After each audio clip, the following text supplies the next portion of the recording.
पंढरीमधून हजारो मुस्लिम बांधवांना घेऊन मनसेची दर्शन यात्रा अजमेरकडे रवाना झाली आहे।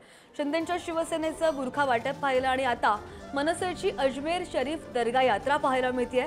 मनसे नेते दिलीप धोत्रे यांच्या संकल्पनेतून अजमेर दर्शन यात्रेचं आयोजन करण्यात आलंय आणि मुस्लिम बांधवांसाठी 20हून अधिक लक्झरी बसेसची सुद्धा सोय करण्यात आल्याची माहिती विधानसभा निवडणुकीसाठी दिलीप धोत्रे यांची मनसेकडून उमेदवारी जाहीर झाल्याचं कळतंय आणि दिलीप धोत्रेंकडून मुस्लिम मतदारांना आकर्षित करण्याचा जोरदार प्रयत्न सुद्धा दिसतोय। अबीदा मिनाज मुलानी हमें अजमेर चले, खुश है हमें अच्छा लगने गए, हमने दिलीप बापू तरफ से हमने अच्छा लगने गए, खुश है। इसके बाद पहले कभी गए नहीं गए कभी। ट्रिप आयोजित केलेली आहे। दिलीप बापू धोत्रे यांची उमेदवारी पंढरपुरामधून जाहीर झाल्यापासून पंढरपुरातील सर्व मुस्लिम वर्ग दिलीप बापू धोत्रेवर खुश होता।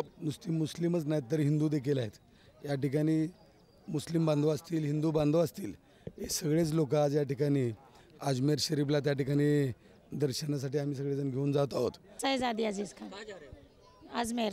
अजमेर शरीफ जा रहे। कितने लोग हैं? 6 लोग हैं। ज्या लोकांना अशी परिस्थिती नव्हती की त्या देवापर्यंत पोहोचत नव्हते, तरी सुद्धा त्यांनी आज त्यांच्यासाठी सहकार्य केलेलं आहे आणि आम्हाला सगळ्यांना आनंद वाटतो याचा।